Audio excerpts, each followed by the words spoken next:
ಈ ಯೇಸು ಸ್ವಾಮಿಯ ಯಾತನೆಯ ಈ ನಾಟಕವನ್ನು ನಮಗಾಗಿ ನಡೆಸಿಕೊಡಲಿರುವವರು ಫಾದರ್ ಕ್ರಿಸ್ಟಿರಾಜ್ ಅವರ ತಂಡದವರು. ಆದುದರಿಂದ ಅವರಿಗೂ ಅವರೊಂದಿಗೆ ಬಂದಿರುವ ಫಾದರ್ ಅರುಳ್ರಾಜ್ ಸಂಪತ್ ಹಾಗೂ ಎಲ್ಲ ಸಿಬ್ಬಂದಿಯಲ್ಲಿರುವ ಎಲ್ಲ ಆರ್ಟಿಸ್ಟ್ಗಳಿಗೂ ಪರವಾಗಿ ನಿಮ್ಮೆಲ್ಲರ ಪರವಾಗಿ ಜೋರಾಗಿ ಅವರನ್ನು ಆಹ್ವಾನಿಸೋಣ.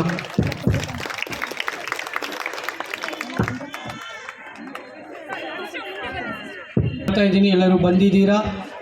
ನಿಮಗಾಗಿ ಎಲ್ಲ ವ್ಯವಸ್ಥೆಗಳನ್ನು ಮಾಡಲಾಗಿದೆ. ದಯಮಾಡಿ ಯಾರು ಇದು ಯೂಟ್ಯೂಬ್ ಲೈವ್ ಟೆಲಿಕಾಸ್ಟ್ ನಡೀತಾ ಇದೆ.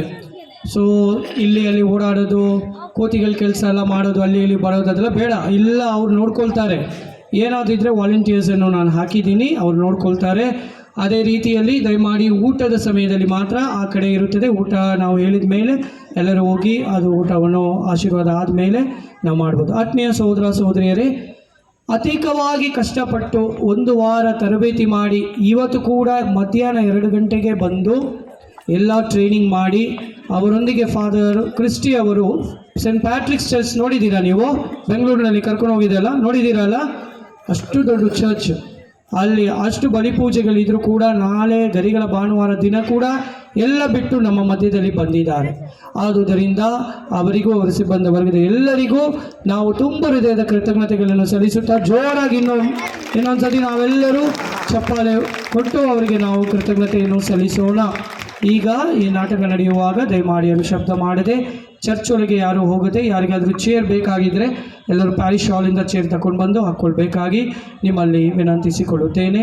ದೇವರು ನಮ್ಮೆಲ್ಲರನ್ನು ಆಶೀರ್ವದಿಸೋಣ. ಎಲ್ಲರೂ ಕಣ್ಣುಗಳನ್ನು ಮುಚ್ಚಿ ಈ ಸಮಯದಲ್ಲಿ ಈ ಒಂದು ಯೇಸು ಸ್ವಾಮಿಯ ಯಾತನೆಯನ್ನು ದೇವರ ಪಾದದಲ್ಲಿ ಸಮರ್ಪಿಸುತ್ತಾ, ಈ ಯಾತನೆಯ ಮೂಲಕ ದೇವರು ನಮ್ಮನ್ನು ಆಶೀರ್ವದಿಸಿ ನಮ್ಮ ವಿಶ್ವಾಸವನ್ನು ಅಧಿಕರಿಸಲು ಹಾಗೂ ಬರಲಿರುವ ದಿನಗಳಲ್ಲಿ ಸಕಲ ತೊಂದರೆಗಳು ಶೋಧನೆಗಳಿಂದ ಬಿಡುಗಡೆ ಹೊಂದಿ ಒಳ್ಳೆ ರೀತಿಯಲ್ಲಿ ನಾವು ಈ ಪವಿತ್ರ ವಾರದಲ್ಲಿ ಪಾದಾರ್ಪಣೆ ಮಾಡಲು ಬೇಕಾದ ವರಪ್ರಸಾದಗಳನ್ನು ಅವರಲ್ಲಿ ಪಡೆಯೋಣ. ನಮೋ ಮರಿಯ, ವರಪ್ರಸಾದ ಪೂರ್ಣಿಯೇ, ಪ್ರಭು ನಿಮ್ಮೊಡನೆ ಇದ್ದಾರೆ. ಸ್ತ್ರೀಯರಲ್ಲಿ ನೀವು ಧನ್ಯರು ಮತ್ತು ನಿಮ್ಮ ಉದರದ ಫಲವಾದ ಯೇಸು ಧನ್ಯರು.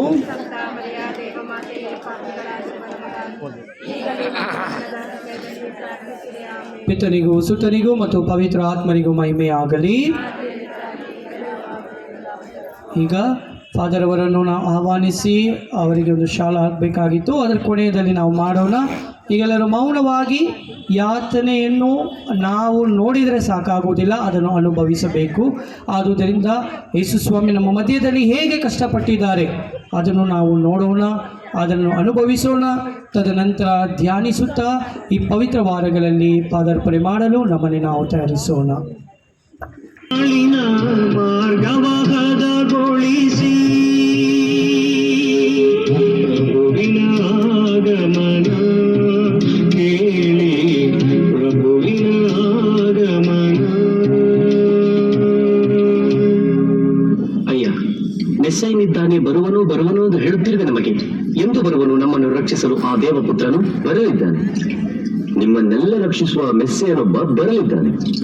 ನಾನು ಈ ನೀರಿನಿಂದ ನಿಮಗೆ ಸ್ನಾನ ದೀಕ್ಷೆ ನೀಡಿದರೆ ಅವನು ತನ್ನ ಪವಿತ್ರವಾದ ಆತ್ಮದಿಂದಲೇ ಸ್ನಾನ ದೀಕ್ಷೆ ನೀಡುತ್ತಾನೆ. ಬರಲಿದ್ದಾನೆ.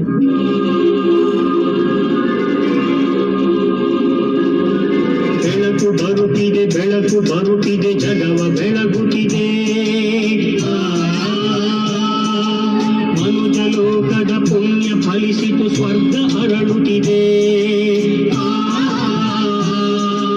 ಜನಿಸಿ ಬಂದರು ದೇವ ಪುತ್ರರು, ಬೇಡ ಸಂದೇಹ. ದೀನ ದಲಿತರ ಜೀವ ಬಂದಿತು, ಧನ್ಯ ಈ ದೇಹ, ಧನ್ಯ ಈ ದೇಹ, ಧನ್ಯ ಈ ದೇಹ.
ನೀನು ಹಸಿದಿರಬೇಕು. ಈ ಪ್ರಪಂಚಕ್ಕೆ ನಿನ್ನ ಶಿಲುಬೆಯ ಮರಣದ ಅವಶ್ಯಕತೆ ಇಲ್ಲ. ಜಪ ತಪ ಉಪವಾಸದ ಅವಶ್ಯಕತೆಯೂ ಇಲ್ಲ. ಈ ಲೋಕವು ಬಯಸುವಂತೆ ನೀನು ಸಹ ಉಂಡು ತಿಂದು ಕುಡಿದು ಸಂತೋಷವಾಗಿರು. ಹೊಟ್ಟೆಯೇ ಇವರ ದೇವರು. ಯಾರಿಗೋಸ್ಕರ ನೀನು ಹಸಿದಿರಬೇಕು? ಇಗೋ, ಈ ಕಲ್ಲುಗಳನ್ನು ರೊಟ್ಟಿ ಮಾಡಿ ನಿನ್ನ ಹಸಿವನ್ನು ತೀರಿಸಿಕೋ. ಸೈತಾನನೇ, ಮನುಷ್ಯನು ರೊಟ್ಟಿಯಿಂದ ಮಾತ್ರ ಬದುಕುವುದಿಲ್ಲ, ದೇವರ ಬಾಯಿಂದ ಬರುವ ಒಂದೊಂದು ಮಾತಿನಿಂದಲೂ ಬದುಕುತ್ತಾನೆ. ಅಯ್ಯೋ, ನೀನು ಯಾಕೆ ದುಃಖದಿಂದಿರಬೇಕು? ಶಿಲುಬೆಯನ್ನು ಯಾಕೆ ಹೊರಬೇಕು? ಈ ಜನರು ನೋಡು, ಶಿಲುಬೆಯನ್ನಲ್ಲ ಅದ್ಭುತವನ್ನು ಬಯಸುತ್ತಾರೆ. ಆದುದರಿಂದ ಶಿಲುಬೆ ಮರಣ ಬೇಡ ಬೇಡ. ಈಗೋ ಈ ಬೆಟ್ಟದಿಂದ ಕೆಳಕ್ಕೆ ಧುಮುಕು. ನಿನಗೆ ಗಾಯವಾಗದಂತೆ ನಿನ್ನ ದೇವದೂತರು ಅದ್ಭುತವಾಗಿ ಕಾಪಾಡುತ್ತಾರೆ. ಇದನ್ನು ನೋಡಲು ಜನರು ನಿಜವಾಗಿಯೂ ನಿನ್ನನ್ನು ಮೆಸ್ಸಾಯ ಎಂದು ನಂಬಿಯೇ ಬಿಡುತ್ತಾರೆ. ಓಹೋ, ನೀನು ಲೋಕಕ್ಕೆ ನಿನ್ನ ಪಾಡು ಮತ್ತು ಶಿಲುಬೆಯ ಮರಣದಿಂದ ರಕ್ಷಣೆ ನೀಡಲು ಬಂದೆ ಎಂದು ನನಗೆ ಚೆನ್ನಾಗಿ ಗೊತ್ತು. ಈಗೋ ಲೋಕದ ಅರಸರು ಈಗ ನನ್ನ ಕಾಲಡಿಯಲ್ಲಿ. ಈ ರಾಜ್ಯಗಳು ನಾನು ಪಾಪದಿಂದ ಸಂಪಾದಿಸಿದ್ದು. ಈಗ ನಾನು ನಿನಗೆ ಇದನ್ನು ಕೊಡುತ್ತೇನೆ. ಆದರೆ ನೀನು ನನ್ನ ಕಾಲಿಗೆ ಬಿದ್ದು ನಮಸ್ಕರಿಸಬೇಕು. ನಿನ್ನ ದೇವರಾದ ಸರ್ವೇಶ್ವರನನ್ನು ಶೋಧಿಸಬೇಡ ಎಂದು ಬರೆದಿರುವುದನ್ನು ನೀನು ಮರೆತೆಯ?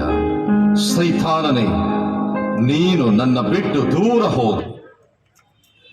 ನಾನು ಜೆರೂಸಲೇಮಿಗೆ ಹೋಗಬೇಕು. ಅಲ್ಲಿ ನಾನು ಶಿಲುಬೆಯ ಮರಣವನ್ನು ಹೊಂದಬೇಕು. ಮೋಶೆಯು ಮರಳುಗಾಡಿನಲ್ಲಿ ಸರ್ಪವನ್ನು ಶಿಲುಬೆಗೆ ಏರಿಸಿದಂತೆ ನಾನೂ ಸಹ ಮೇಲೇರಿಸಲ್ಪಡಬೇಕು. ನನ್ನ ಮೇಲೆ ಹೊರಿಸುವ ಈ ಶಿಲುಬೆ ನಿಮ್ಮೆಲ್ಲರ ರಕ್ಷಣೆಯ ಚಿಹ್ನೆ.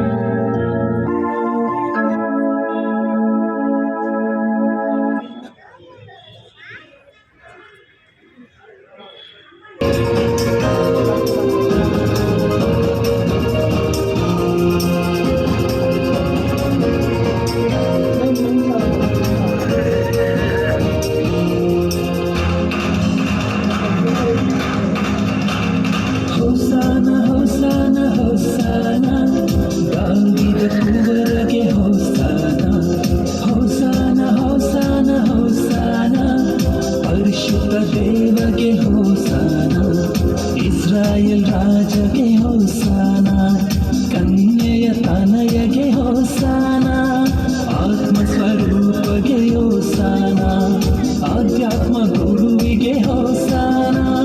ಹೋಸಾನ ಹೋಸಾನ, ರಕ್ಷಕ ಯೇಸುಗೆ ಹೋಸಾನ.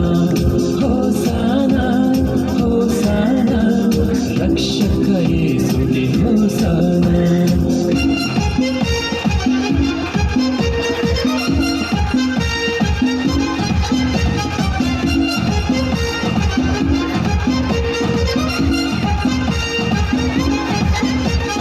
ಪಾವನ ಕ್ರಿಸ್ತಗೆ ಹೋಸಾನ, ಮಹೋನ್ನತ ದೇವಗೆ ಹೋಸಾನ, ಬಾನಿನ ಒಡೆಯಗೆ ಹೋಸಾನ, ಭುವಿನರ ಪಾಲಗೆ ಹೋಸಾನ.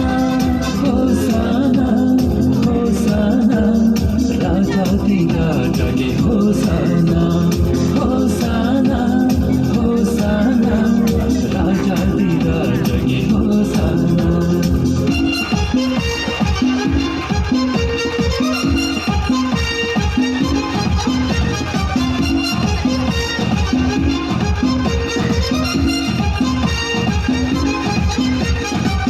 ಪ್ರೀತಿಯ ಪಾತ್ರಗೆ ಹೋಸಾನ, ಸ್ನೇಹ ಸ್ವರೂಪಗೆ ಹೋಸಾನ, ಸತ್ಯ ಸರ್ವೇಶಗೆ ಹೋಸಾನ, ಇಮ್ಮಾನುವೇಲಗೆ ಹೋಸಾನ.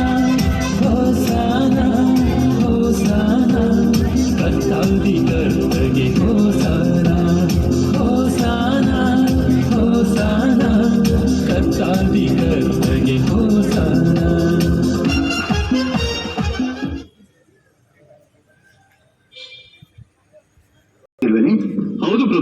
ಅವನು ಕತ್ತೆಯ ಮೇಲೆ ಕುಳಿತು ಬರುತ್ತಿದ್ದಂತೆ ಜನರು ಖರ್ಜೂರದ ಮರದ ಗರಿಗಳಿಂದ ಸ್ವಾಗತಿಸಿದ್ದನ್ನು ನಾನೇ ಕಂಡೆ. ಅದೂ ಅಲ್ಲದೆ ಅವನು ತನ್ನನ್ನು ದೇವಪುತ್ರನೆಂದು ಬೇರೆ ಹೇಳಿಕೊಳ್ಳುತ್ತಿದ್ದಾನೆ. ಅವನನ್ನು ಹೀಗೆಯೇ ಬಿಟ್ಟರೆ ನಾಳೆ ನಮ್ಮನ್ನು ನಮ್ಮ ಮಾತನ್ನು ಕೇಳುವವರೇ ಇರುವುದಿಲ್ಲ. ಅವನನ್ನು ಹೇಗಾರು ಮಾಡಿ ಸಾಯಿಸಲೇಬೇಕು. ಹೌದು ಹೌದು. ಹಾಗಾದರೆ ಅವನನ್ನು ಬಂಧಿಸಿ ಮುಖ್ಯ ಪರಿಶಾರಿಗೆ ಒಪ್ಪಿಸಿ ಬಿಡೋಣ. ಅದು ಸಾಧ್ಯವಿಲ್ಲ. ಅವನು ಜನಬಲವುಳ್ಳವನು. ಅವನನ್ನು ಬಂಧಿಸಿದರೆ ಜನರಿಗೆ ದಂಗೆ ಏಳಲು ನಾವೇ ಅವಕಾಶ ಮಾಡಿಕೊಟ್ಟಂತಾಗುತ್ತದೆ. ಹಾಗಾದರೆ ಈಗೇನು ಮಾಡುವುದು? ಹಗಲಲ್ಲಿ ಅವನನ್ನು ಬಂಧಿಸುವುದಕ್ಕಿಂತ ರಾತ್ರಿ ಬಂಧಿಸುವುದೇ ಒಳಿತು. ಹಾಗೆ ಆಗಲಿ. ಅವನಿರುವ ಸ್ಥಳವನ್ನು ನಾವು ತಿಳಿಯುವ ಬಗ್ಗೆ ಹೇಗೆ? ಆ ಕೆಲಸ ನನಗೆ ಬಿಡಿ. ನೀವು ಹೋಗಿ ಮುಖ್ಯ ಪರಿಸಾಯರಲ್ಲಿ ವಿಷಯ ತಿಳಿಸಿ. ಉಳಿದ ಕೆಲಸವನ್ನು ನಾನು ಮಾಡುತ್ತೇನೆ.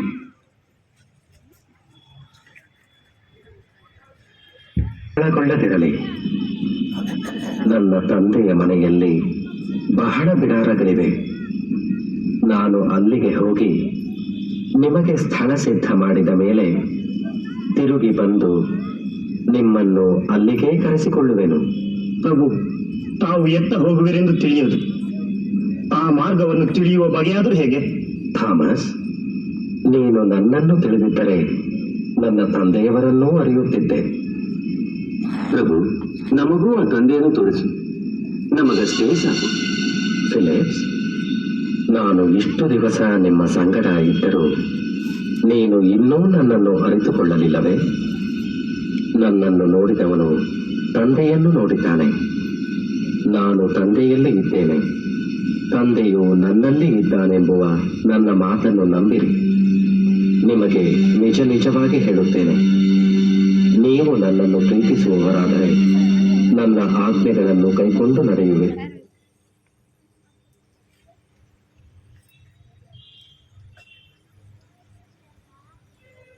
ಹೀಗೆ ಸ್ವಾಮಿ ತಮ್ಮ ಶಿಷ್ಯರೊಂದಿಗೆ ಅನೇಕ ವಾಕ್ಯಗಳನ್ನು ಹೇಳಿರ್ತಾರೆ.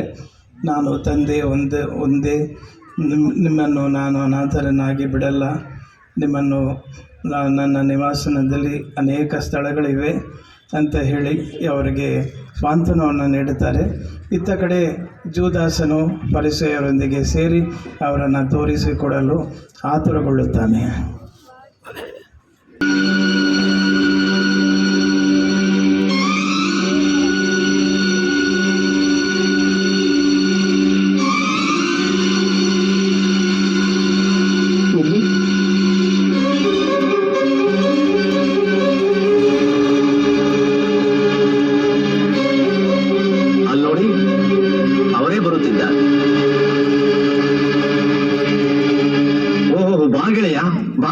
ನಿನಗಾಗಿಯೇ ಕಾಯುತ್ತಿದ್ದೇವೆ. ಹೌದೌದು, ನಮ್ಮ ಗುರುಗಳು ನಿನ್ನನ್ನು ನಿನ್ನ ಸಹಾಯವನ್ನು ಯಾಚಿಸಿದರು.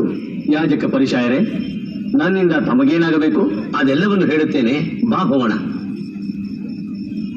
ಆ ಯೋಧ, ಆ ನಿಮ್ಮ ಗುರು ಯೇಸುವನ್ನು ನಾವು ಒಂದು ಬಾರಿ ನೋಡಬೇಕಿತ್ತಲ್ಲ.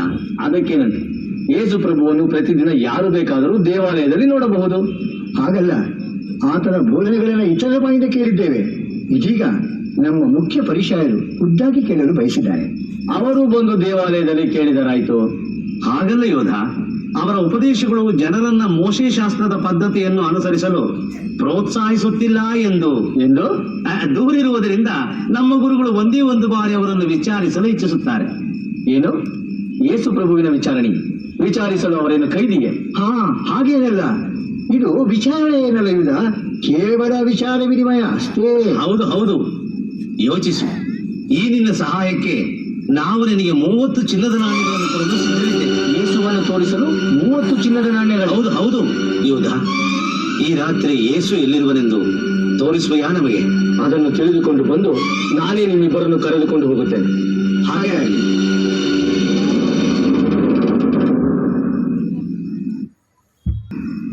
ಎಲ್ಲವೂ ಸಿದ್ಧವಾಗಿದೆಯೇ ಮ್ಯಾಥ್ಯೂ? ಎಲ್ಲ ಸಿದ್ಧವಾಗಿದೆ. ಇಂದು ಪ್ರಭುವಿನ ಪಕ್ಕ ನಾನು ಕುಳಿತುಕೊಳ್ಳುವೆನು.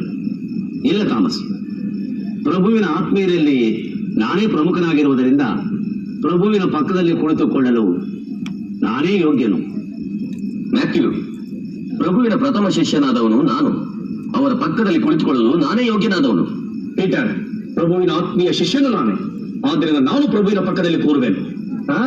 ನಿಮ್ಮಲ್ಲ ಏಕೆ ಜಗಳ? ಅಲ್ಲದೆ ನಮ್ಮ ಶಿಷ್ಯ ವೃಂದದ ಹಣಕಾಸಿನ ವ್ಯವಹಾರ ನೋಡಿಕೊಳ್ಳುತ್ತಿರುವವನು ನಾನು. ಅದರ ಜೊತೆಗೆ ಪ್ರಭುವಿನ ಬಳಿ ಇಂದು ಅತಿ ಮಹತ್ತರವಾದ ವಿಷಯವನ್ನು ಮಾತಾಡಬೇಕಿದೆ. ಆದ್ದರಿಂದ ಪ್ರಭುವಿನ ಜೊತೆಯಲ್ಲಿ ನಾನೇ ಕುಳಿತುಕೊಳ್ಳುತ್ತೇನೆ. ಗೆಳೆಯರೇ,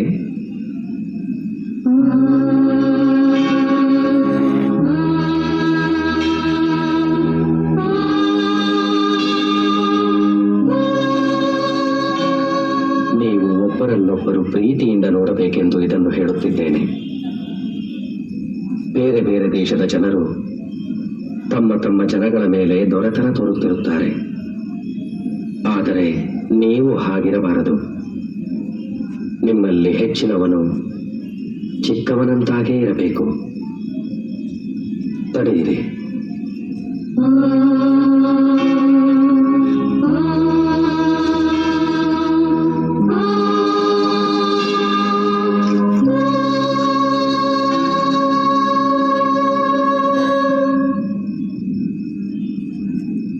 ಈಗ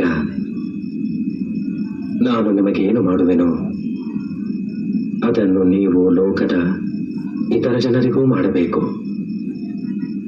ಮುಖ್ಯಸ್ಥನು ಸೇವಕನಾಗಬೇಕು. ಬಾ ಗೆಳೆಯ, ಕುಳಿತುಕೋ. ಇದರಲ್ಲಿ ನಿನ್ನ ಪಾದಗಳನ್ನು ಇರಿಸು. ಪ್ರಭು, ಇದೇನು ಮಾಡುತ್ತಿದ್ದೀರಿ?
ಗೆಳೆಯರೇ, ನಾನು ಶ್ರಮ ಪಡುವುದಕ್ಕಿಂತ ಮುಂಚೆ ನಿಮ್ಮ ಜೊತೆ ಪಸ್ಕದ ಊಟ ಮಾಡುತ್ತೇನೆ. ನಿಮಗೆ ನಿಜವಾಗಿ ಹೇಳುತ್ತೇನೆ, ತನಿಗಿಂತ ಆಳು ದೊಡ್ಡವನಲ್ಲ. ಕಳುಹಿಸಲ್ಪಟ್ಟವನು ಆ ಕಳುಹಿಸಿದವನಿಗಿಂತಲೂ ದೊಡ್ಡವನಲ್ಲ. ಇದನ್ನು ನೀವು ಅರಿತು ಮಾಡಿದರೆ ನೀವು ಧನ್ಯರು.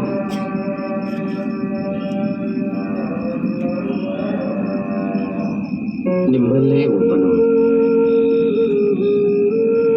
ನನ್ನನ್ನು ಹಿಡಿದುಕೊಡಲಿದ್ದಾನೆ. ಇದೇನು ಪ್ರಭು, ನಾವು ನಿಮ್ಮನ್ನು ಹಿಡಿದುಕೊಡುತ್ತೇವೆಯೇ? ನಾನು ಈ ಮಾತುಗಳನ್ನು ಎಲ್ಲರಿಗೂ ಆಡುತ್ತಿಲ್ಲ. ಹಾಗೆಂದು ಅಂದುಕೊಂಡವನನ್ನು ನಾನು ಚೆನ್ನಾಗಿ ಬಲ್ಲೆ. ನನ್ನೊಂದಿಗೆ ಊಟ ಮಾಡುವವನೇ ನನಗೆ ಕಾಲುಗಳನ್ನು ಅಡ್ಡಕೊಟ್ಟಿದ್ದಾನೆ.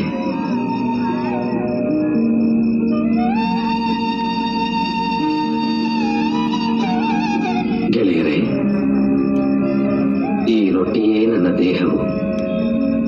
ಇಂದಿನಿಂದ ದೇವರ ರಾಜ್ಯವು ನೆರವೇರುವ ತನಕ ನಾನು ಪಸ್ಕದ ಊಟವನ್ನು ಮಾಡುವುದೇ ಇಲ್ಲ. ನನ್ನನ್ನು ನೆನಪಿಸಿಕೊಳ್ಳುವುದಕ್ಕೋಸ್ಕರ ಈ ರೊಟ್ಟಿಯನ್ನು ಕೊಡುತ್ತಿದ್ದೇನೆ, ತೆಗೆದುಕೊಳ್ಳಿ.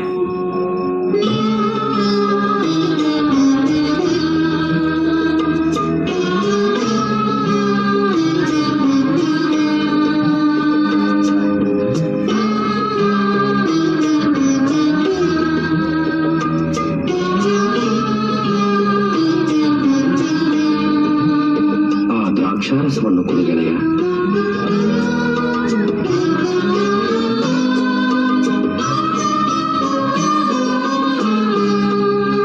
ಗೆಳೆಯರೇ, ಈ ದ್ರಾಕ್ಷಾರಸವು ನನ್ನ ರಕ್ತಕ್ಕೆ ಸಮಾನ. ಇದು ಹೊಸ ಒಡಂಬಡಿಕೆಯನ್ನು ಸೂಚಿಸುತ್ತದೆ. ಇದನ್ನು ಕುಡಿದು ನನ್ನ ದೇಹದ ಭಾಗವಾಗಿರಿ.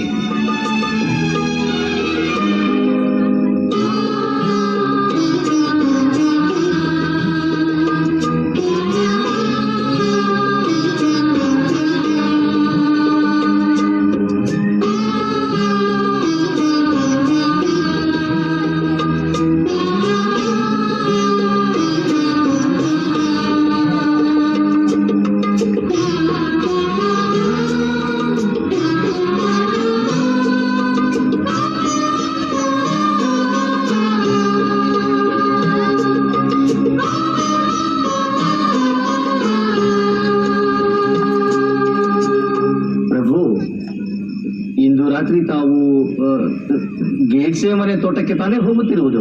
ಯೋಧ, ಪಸ್ಕದ ಹಬ್ಬದ ಈ ಸಮಯದಲ್ಲಿ ನಿನ್ನ ಕರ್ತವ್ಯವನ್ನು ನೀನು ಮಾಡು. ಹೊರಡು ಯೋಧ.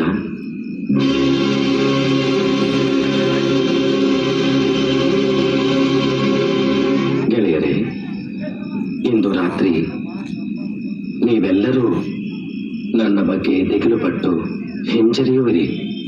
ಪ್ರಭು, ಈ ವಿಷಯದಲ್ಲಿ ಯಾರೇ ದಿಗಿಲುಪಟ್ಟರು ನಾನಂತೂ ಹಿಂಜರಿಯುವುದಿಲ್ಲ. ಪೀಟರ್, ನಾನು ಸತ್ಯವನ್ನೇ ಹೇಳುತ್ತಿದ್ದೇನೆ. ಇಂದು ರಾತ್ರಿ ನೀನು ನನ್ನ ಬಗ್ಗೆ 3 ಬಾರಿ ಸುಳ್ಳು ಹೇಳಿದ ನಂತರವೇ ಕೋಳಿ ಕೂಗುವುದು. ಪ್ರಭು, ನಾನು ನಿನ್ನೊಂದಿಗೆ ಸಾಯುವುದಾದರೂ ಸರಿ, ಅರಿಯನೆಂದು ಮಾತ್ರ ಹೇಳುವುದಿಲ್ಲ. ಹೌದು ಪ್ರಭು, ಹೌದು.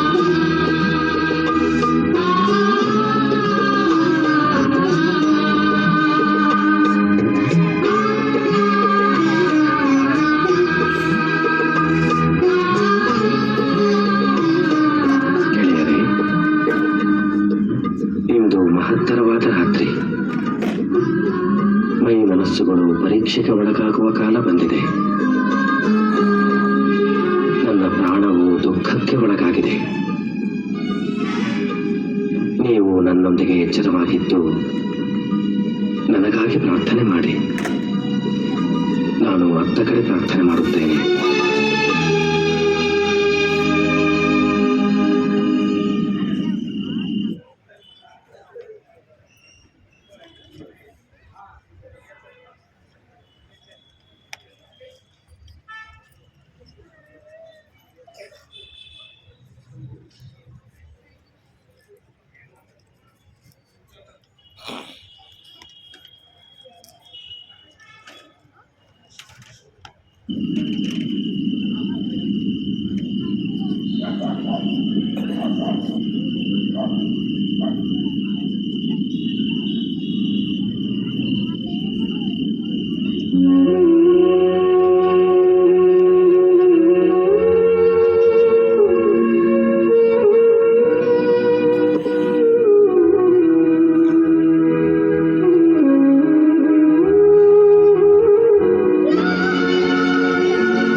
ನಿನಗೆಲ್ಲವೂ ಸಾಧ್ಯ. ಈ ಪಾತ್ರೆಯನ್ನು ನನ್ನಿಂದ ತೊಲಗಿಸು. ಆದರೂ ನನ್ನ ಚಿತ್ತದಂತಾಗದೆ ನಿನ್ನ ಚಿತ್ತದಂತೆಯೇ ಆಗಲಿ.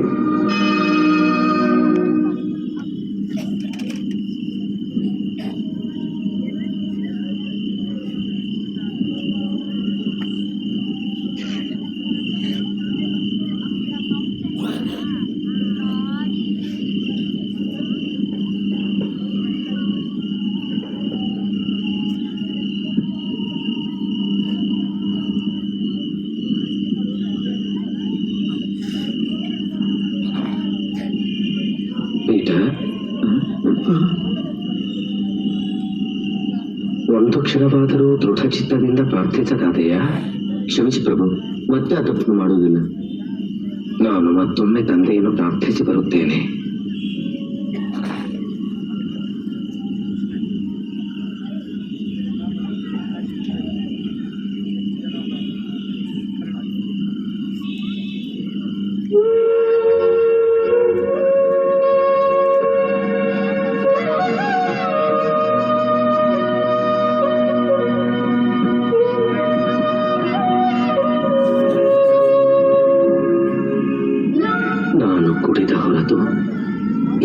ಯಾತ್ರೆ ಬಿಟ್ಟು ಹೋಗಕೂಡದಾಗಿದ್ದರೆ ನಿನ್ನ ಚಿತ್ತವೇ ಆಗಲಿ ತಂದೆ.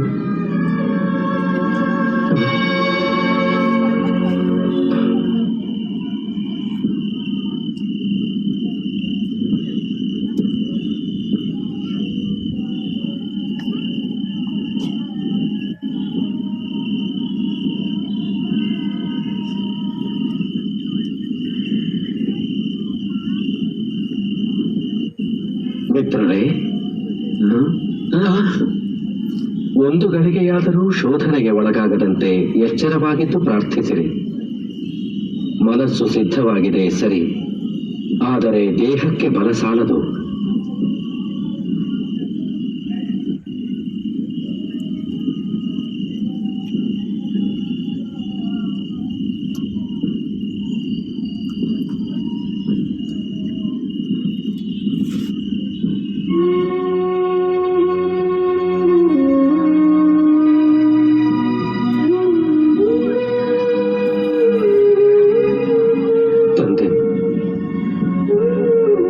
ಮಾತನಾಡು ತಂದೆ.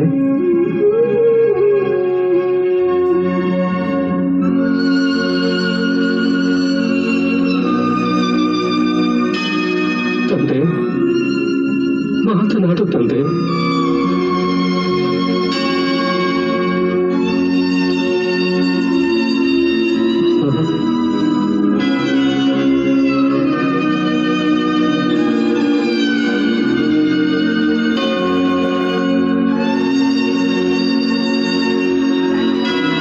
ತಂದೆಯೇ, ನಿನ್ನಿಚ್ಛೆಯಂತೆಯೇ ಆಗಲಿ.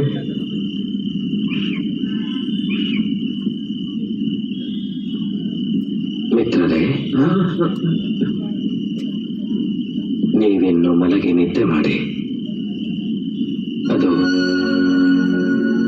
ಸ್ವರ್ಗಲೋಕವನ್ನು ಸೇರುವ ಕಾಲ ಸಮೀಪಿಸಿತು. ಮನುಷ್ಯ ಕುಮಾರನು ದುರ್ಜನರ ಕೈಗೆ ಸಿಕ್ಕಿ ಬೀಳುತ್ತಿದ್ದಾನೆ. ನನ್ನನ್ನು ಹಿಡಿದುಕೊಡುವವನು ಹತ್ತಿರಕ್ಕೆ ಬರುತ್ತಿದ್ದಾನೆ.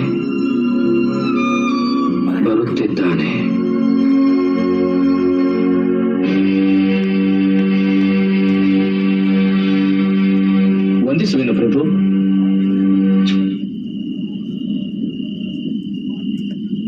ಯೋಧ, ಅಪ್ಪಿಕೊಳ್ಳಲು ಕೊಡುವ ಮುತ್ತನ್ನು ಹಿಡಿದುಕೊಡಲು ನೀಡುತ್ತಿರುವೆಯಾ? ನಿನ್ನ ಕರ್ತವ್ಯವನ್ನು ನೀನು ಮಾಡು. ಬಂಧಿಸಿ ಅವನನ್ನ.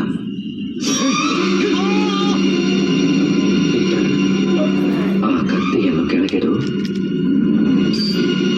ಕತ್ತಿಯನ್ನು ಹಿಡಿದವನು ಕತ್ತಿಯಿಂದಲೇ ಸಾಯುತ್ತಾನೆ. ನಾನು ಕೇಳಿಕೊಂಡರೆ ನನಗಾಗಿ ನನ್ನ ತಂದೆಯು 12 ಗಣಗಳಿಗಿಂತ ಹೆಚ್ಚು ಮಂದಿ ದೇವದೂತರನ್ನು ಕಳುಹಿಸಿಕೊಡುವುದಿಲ್ಲವೇ?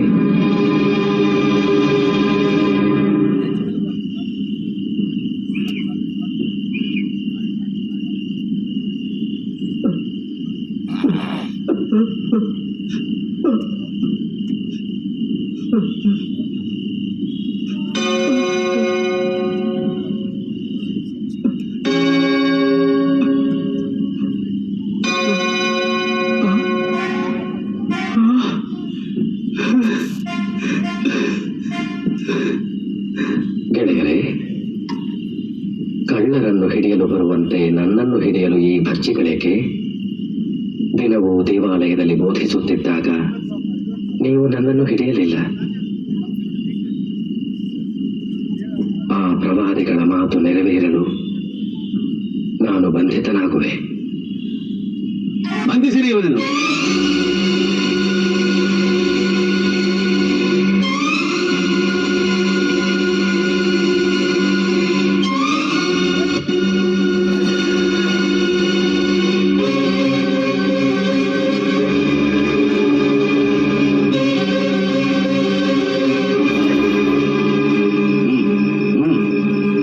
ಎಳೆದುಕೊಂಡು ಹೋಗಿ. ನಿಲ್ಲು. ಯಾಕೆ? ನಾನು ಬರಬಾರದೆ? ನಿಲ್ಲು, ಮುಂದೆ ಬರಬೇಡ.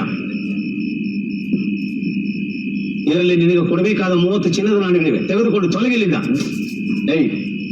ನನಗೆ ಯಾಕೋ ಅನುಮಾನ ಬರ್ತಿದೆ. ಇಲ್ಲೇನೋ ಮೋಸ ನಡೆಯುತ್ತಿದೆ. ಯೇಸು ಪ್ರಭುವನ್ನು ಏನು ಮಾಡ್ತಿರೋ? ನಾನು ಬರುತ್ತೇನೆ. ಮುಚ್ಚು ಬಾಯ್. ಅವನು ಧರ್ಮದ್ರೋಹಿ, ಅವನಿಗೆ ಶಿಕ್ಷೆ ಆಗಲೇಬೇಕು. ಎಳೆದುಕೊಂಡು ಹೋಗಿ ಬಿಡಿ ನನ್ನನ್ನ. ಮೋಸ ಮೋಸ.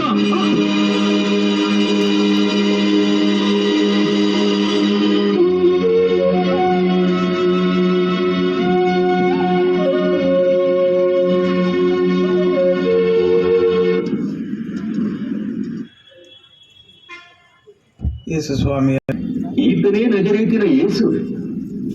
ದುರ್ಬೋಧನೆಗಳನ್ನು ಮಾಡುತ್ತಾ ಜನರ ಮನಸ್ಸನ್ನು ಕೆಡಿಸುತ್ತಿರುವವನು ಈತನೇ. ನೀನೇ ಏನು ನಜರೇತಿನ ಯೇಸು? ಎಲ್ಲಿ ನಿನ್ನ ಬೋಧನೆಗಳನ್ನು ನಮಗೂ ಸ್ವಲ್ಪ ತಿಳಿಸು, ಕೇಳಿ ಆನಂದ ಪಡುತ್ತೇವೆ. ನನ್ನ ಬೋಧನೆಗಳೇನೆಂಬುದನ್ನು ಆಲಿಸಿದವರನ್ನೇ ಕೇಳಿಕೊಳ್ಳಿ. ಪ್ರಭುಗಳಿಗೆ ಹೆದರ್ತೀಯ?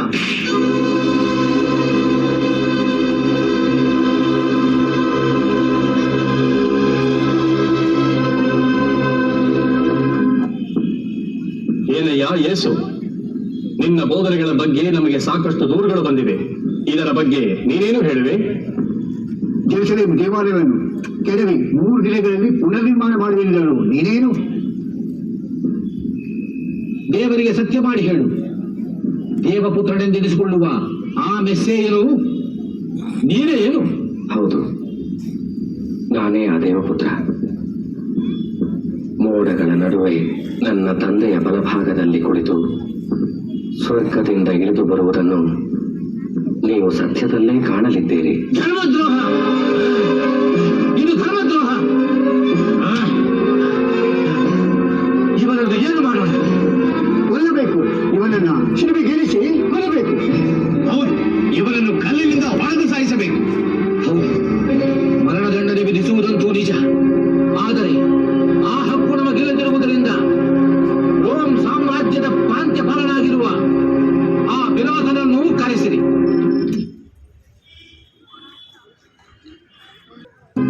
ನಿಂತ್ಕೋ. ನೀನು ಯೇಸುವಿನ ಶಿಷ್ಯನಲ್ಲವೇ? ಅಲ್ಲ, ನಾನು ಯೇಸುವಿನ ಶಿಷ್ಯನಲ್ಲ. ಮತ್ತೆ ನಿನ್ನನ್ನು ಯೇಸುವಿನ ಜೊತೆಯಲ್ಲಿ ನೋಡಿದ ಹಾಗಿದೆಯಲ್ಲ?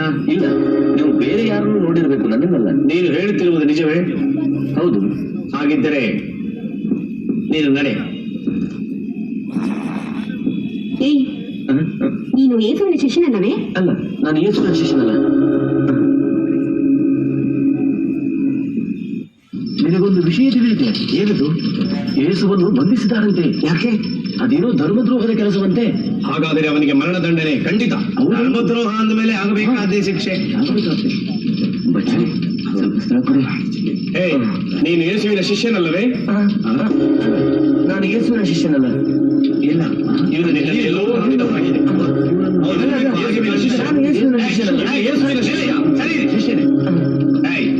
ನೀನು ಯೇಸುವಿನ ಶಿಷ್ಯನಲ್ಲವೇ? ಅಲ್ಲ, ನಾನು ಯೇಸುವಿನ ಶಿಷ್ಯನಲ್ಲ. ಅಲ್ಲ, ನೀನು ಹೇಳುತ್ತಿರುವುದು ನಿಜವೇ? ನಿಜ. ಹಾಗಿದ್ರೆ ಹೊರಡು. ನೀವು ಹೊರಡಿ.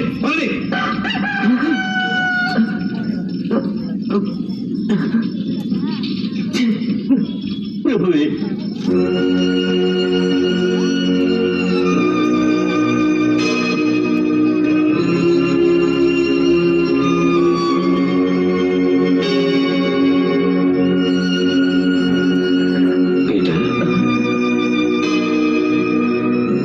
ನಾನು ಹೇಳಿರಲಿಲ್ಲವೇ, ಇಂದು ಮುಂಜಾನೆ ಕೋಳಿ ಕೂಗುವ ಮೊದಲು ನನ್ನ ಬಗ್ಗೆ ನೀನು 3 ಬಾರಿ ಸುಳ್ಳು ಹೇಳುವೆ ಎಂದು?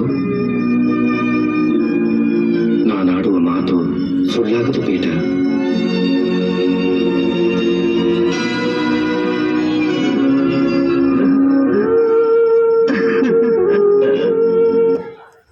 ನಮ್ಮಲ್ಲಿಗೆ ಒಂದು ನಿವೇದನೆಯನ್ನು ಕಳಿಸಿದ್ದಾರೆ. ನಜರೇತಿನ ಯೇಸು ಎಂಬಾತ ತಾನು ದೇವಪುತ್ರನೆಂದು ಹೇಳಿಕೊಡುತ್ತಾ ಜನರ ಮನಸ್ಸನ್ನು ತನ್ನತ್ತ ತಿರುಗಿಸಿಕೊಳ್ಳುತ್ತಿದ್ದಾರಂತೆ. ಆತನನ್ನು ತಾವೇ ವಿಚಾರಿಸಿಕೊಳ್ಳಬೇಕಂತೆ. ಏನು? ನಾವು ಅವರನ್ನು ವಿಚಾರಿಸಿಕೊಳ್ಳಬೇಕೆ? ಹಾಗಾದರೆ ಸಭೆಯೊಂದನ್ನು ಕರೆಯಿರಿ. ಕ್ಷಮಿಸಿ ಪ್ರಭು, ಅದು ಓಹೋ, ಅರ್ಥವಾಯ್ತು ಬಿಡಿ. ರೋಮ್ ಸಾಮ್ರಾಜ್ಯದವರಾದ ನಮ್ಮ ಮನೆಗೆ ಯಹೂದಿಗಳು ಬರುವುದಿಲ್ಲವೆಂದು ತಾನೇ ನೀವು ಹೇಳುತ್ತಿರುವುದು. ನಾವೇ ಅಲ್ಲಿ ಹೋದರಾಯ್ತು. ಬನ್ನಿ ಹೋಗೋಣ.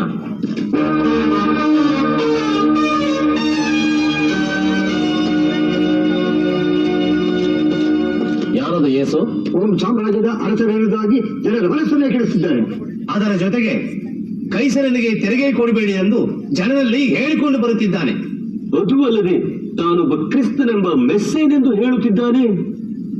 ಈತನು ಧರ್ಮದ್ರೋಹಿಯೂ ಆಗಿರುವುದರಿಂದ ಈತನಿಗೆ ಮರಣದಂಡನೆಯೇ ಸೂಕ್ತವೆಂದು ನಾವು ನಿರ್ಧರಿಸಿದ್ದೇವೆ. ತಾವು ವಿಚಾರಣೆಯನ್ನು ಮಾಡಿ ಈತನಿಗೆ ಮರಣದಂಡನೆಯನ್ನೇ ವಿಧಿಸಬೇಕು.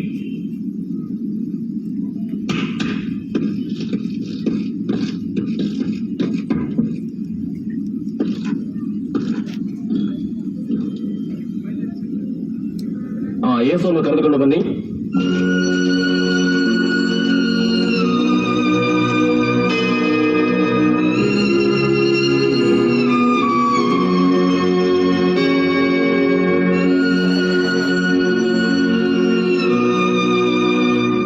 ಇವರೆಲ್ಲರೂ ನಿನ್ನನ್ನು ಧರ್ಮದ್ರೋಹಿ ಎಂದು ಆಪಾದಿಸುತ್ತಿದ್ದಾರೆ. ಇದಕ್ಕೆ ನೀವೇನು ಹೇಳುವೆ? ಮಾತನಾಡು. ನೀನೇನು ಮಾತನಾಡದೇ ಇದ್ದರೆ ನನ್ನಿಂದೇನು ಮಾಡಲು ಸಾಧ್ಯವಾಗದು. ನೀನು ಯಹೂದಿಗಳ ರಾಜನೇನು? ನನ್ನ ರಾಜ್ಯವೇ ಬೇರೆ. ಎಲ್ಲಿ ಸತ್ಯವಿರುವುದೋ, ಎಲ್ಲಿ ಧರ್ಮವಿರುವುದೋ ಅದೇ ನನ್ನ ರಾಜ್ಯ. ಅದು ಈ ರಾಜ್ಯವೇ ಆಗಿರುತ್ತಿದ್ದರೆ ಯಹೂದ್ಯರ ಕೈಯಲ್ಲಿ ಸಿಕ್ಕಿ ಬೀಳದ ಹಾಗೆ ನನ್ನ ಪರಿವಾರದವರು ನನ್ನನ್ನು ಕಾಪಾಡುತ್ತಿದ್ದರು. ಈತನ ಮಾತುಗಳನ್ನು ಕೇಳುತ್ತಿದ್ದರೆ ಈತನು ತಪ್ಪಿತಸ್ಥರಂತೆ ಕಾಣುವುದಿಲ್ಲವಲ್ಲ. ಈತನು ಮರಣದಂಡನೆಗಂತೂ ಯೋಗ್ಯನಲ್ಲ.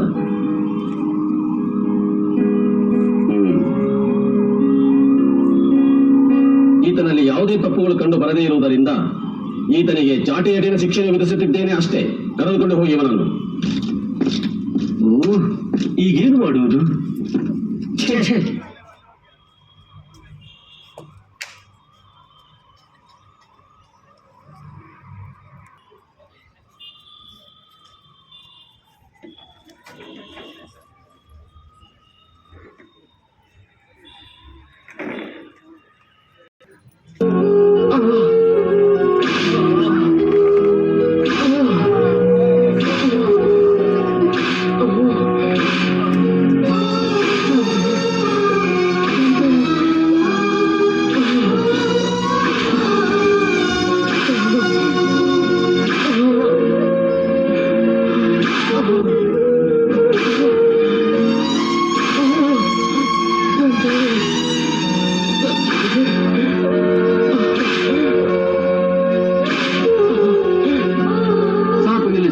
ಮಹಾರಾಜರು ಹೇಗಿರುವರೋ ಪಾಪ. ಈಗ ಹೇಗಿರುವಿರಿ ಮಹಾರಾಜರೇ? ಅಯ್ಯಯ್ಯೋ, ಮಹಾರಾಜರಿಗೆ ಕಿರೀಟವೇ ಇಲ್ಲವಲ್ಲ. ತಡೆ ತಡೆ, ನಾನೇ ಹೋಗಿ ತರುತ್ತೇನೆ.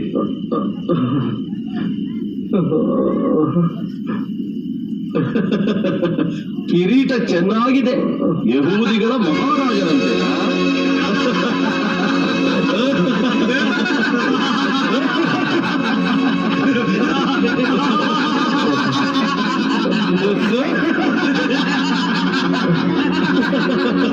ನೀನು ಯಹೂದಿಗಳ ಮಹಾರಾಜನೇನೋ?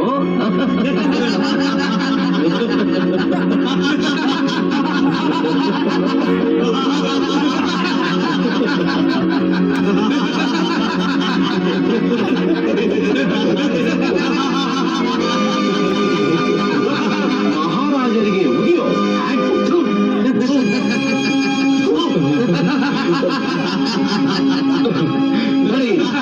ಮಹಾರಾಜರಿಗೆ ಜಯಕಾರ ಹಾಕೋಣ.